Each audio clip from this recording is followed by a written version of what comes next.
Traditional turn-based JRPGs. This is the classic formula that defined the genre. You take turns, select commands from a menu, and manage a party of characters as they journey through a world filled with monsters, dungeons, and usually a world-ending threat. The blueprint was laid by Dragon Quest in 1986, inspired by Dungeons & Dragons, Wizardry, and Ultima, but simplified for a Japanese console audience. Then came Final Fantasy, which built on that with more dramatic storytelling and visual flair. Throughout the 80s and 90s, turn-based JRPGs were everywhere, from Chrono Trigger to Lunar to Earthbound. The appeal of these games lies in strategy, pacing, and planning. You're not rewarded for button mashing. You win by knowing your party's strengths, managing buffs and debuffs, and making every turn count. And while the format might seem outdated to some, modern entries like Bravely Default and Octopath Traveler prove that it can still evolve. These newer games tweak the formula by adding risk to reward mechanics, like Brave and Default turns, or break systems. Traditional turn-based JRPGs aren't about speed. They're about control. You slow down, think ahead, and take in the story one battle at a time. Tactical strategy JRPGs. Tactical or strategy JRPGs take the heart of the genre, character progression, and storytelling, and place it onto grid-based battlefields. Think Fire Emblem, Tactics Ogre, or Final Fantasy Tactics. Instead of quick turn exchanges, fights unfold like chess matches with swords, spells, and permadeath on the table. Each unit on your team has specific movement ranges, abilities, and weaknesses, and positioning matters. Put your archer on high ground, advantage, leave a mage in the open, game over. Every choice in battle feels deliberate, and victory always feels earned. What makes this subgenre special is how it blends narrative weight with strategic thinking. Games like Tactics Ogre let us cling together and triangle strategy, weave in complex political stories with moral choices that actually impact the battlefield. Fire Emblem is especially known for its character bonds and permadeath system. If you lose a unit, they're gone for good, unless you're playing on casual mode. Tactical JRPGs aren't just about building strong characters. They're about deploying them smartly. They reward patience, planning, and precision. And when the last enemy finally falls and your squad is still standing, there's no better feeling. Action JRPGs. Where traditional JRPGs are about turns and menus, action JRPGs put you in direct control. You swing the sword, you dodge the fireball, you block or counter in real time. It's all the depth of a JRPG. Stats, leveling, party management, but wrapped in the energy of an action game. Franchises like Ys pioneered the format back in the 80s, with fast-paced, bump-based combat that eventually evolved into full-blown hack-and-slash systems. Then came series like Kingdom Hearts, blending real-time combat with magic, dodging, combos, and RPG-style growth. The Tales of series took it further with linear motion battle systems, letting players link special attacks, chain skills mid-fight, and even control different party members on the fly. Scarlet Nexus, on the other hand, showed how action combat could evolve again, introducing psychokinetic abilities, flashy combos, and tactical party switching at high speeds. But what ties all these games together isn't just the gameplay, it's that they keep RPG fundamentals intact. You're still customizing your characters, choosing equipment, unlocking abilities, and watching character arcs unfold across 20 to 80 hours. Action JRPGs are for players who love RPG stories but want every battle to feel alive and skill-driven. They combine the brain of an RPG with the reflexes of an action game, and when done right, the result is thrilling. Monster Collection JRPGs. This is the subgenre that introduced entire generations to JRPG mechanics without them even knowing. You collect creatures, train them, battle them, and build a team, not just from preset characters, but from an evolving roster of monsters with unique skills and types. The most iconic example? Pokemon. From Red and Blue all the way to Scarlet and Violet, it's the gold standard for Monster Collection RPGs.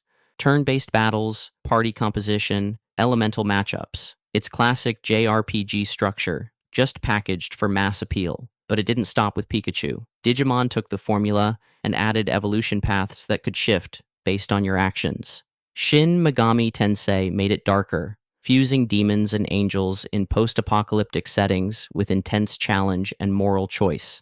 Even games like Ni no Kuni, Wrath of the White Witch blended Ghibli-inspired storytelling with creature recruitment mechanics, adding emotional storytelling to the formula. What makes this subgenre special is that it turns your party into something personal. You're not just collecting for power, you're building bonds, strategizing around synergy, and sometimes making tough calls when your favorites aren't the strongest. And as games get more sophisticated, so do the systems behind capturing, fusing, and evolving. Monster Collection JRPGs are more than just catch-em-alls. They're about building your own team the way you want it and taking them into battles that are as strategic as they are sentimental. Social Sim JRPGs. Social Sim JRPGs don't just care about how you fight monsters, they care about how you live your life. Games like Persona 3, 4, and 5 set the gold standard here. You balance dungeon crawling with school life, friendships, part-time jobs, and even dating. It's not just flavor. The stronger your relationships, the stronger your party becomes. The key mechanic that defines this subgenre is time management. You have limited days and limited actions. Will you train your stats? Build a bond with a classmate? Explore the dungeon? It's up to you. And every choice pushes the story and gameplay forward. Persona's social link and confidant systems are iconic for a reason. They connect real-life choices to combat benefits. Games like Blue Reflection and Sakura Wars use similar systems but focus more on emotional storytelling and interpersonal drama. Whether it's magical girls wrestling with trauma or steampunk warriors flirting between battles, the social sim layer grounds these games in relatable human experiences, and that's what makes this subgenre so powerful. It turns stats into people. Your party isn't just a roster. It's your friend group, your classmates, your relationships, and when the final battle comes, it feels personal. Soulslike JRPGs. Let's get this out of the way. Soulslikes don't exactly fit the traditional JRPG mold. Labeling them as such is a minority take, and even I'm not fully sold on it. But since some still include them, we'll count them here. It's developed in Japan, has deep RPG mechanics, and embraces the kind of world building, stat progression, and methodical combat the genre is built on, just delivered in a radically different package. Souls-like JRPGs are all about mastery through suffering. You don't mash buttons. You study enemy patterns, manage stamina, and take every fight like a duel. Combat is real-time, weighty, and unforgiving, but every victory feels earned. Every shortcut you unlock feels like an achievement. Every bonfire you find feels like hope. Dark Souls made it famous, but games like Elden Ring took it open world. Nioh added flashy loot, stances, and a faster pace. Even Code Vein brought anime aesthetics into the formula. What they all have in common is this: you grow stronger by getting smarter. Storytelling in Souls-likes is different too. It's minimalist but deep, told through item descriptions, environmental clues, and cryptic NPC dialogue. It's not spoon-fed, you dig for the truth. Actually, this is the main reason I'm not fully convinced it fits the JRPG mold, and it highlights the key difference between WRPGs and JRPGs, something we'll definitely explore further in another video. Anyway, Souls-like JRPGs redefined what difficulty meant in gaming. They made death a teacher, not a punishment. And they proved that challenge, atmosphere, and subtle world building could captivate global audiences, all while staying true to core RPG values underneath the pain.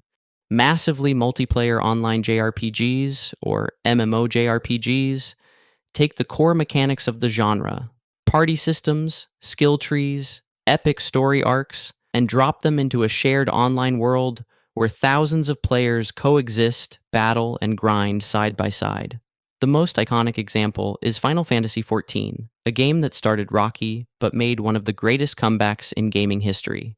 With A Realm Reborn, Square Enix rebuilt the entire game from the ground up, crafting a world rich in lore, with storylines that rival mainline Final Fantasy titles, and deep raid content that rewards mechanical skill and coordination. Today, FF14 isn't just a great MMO.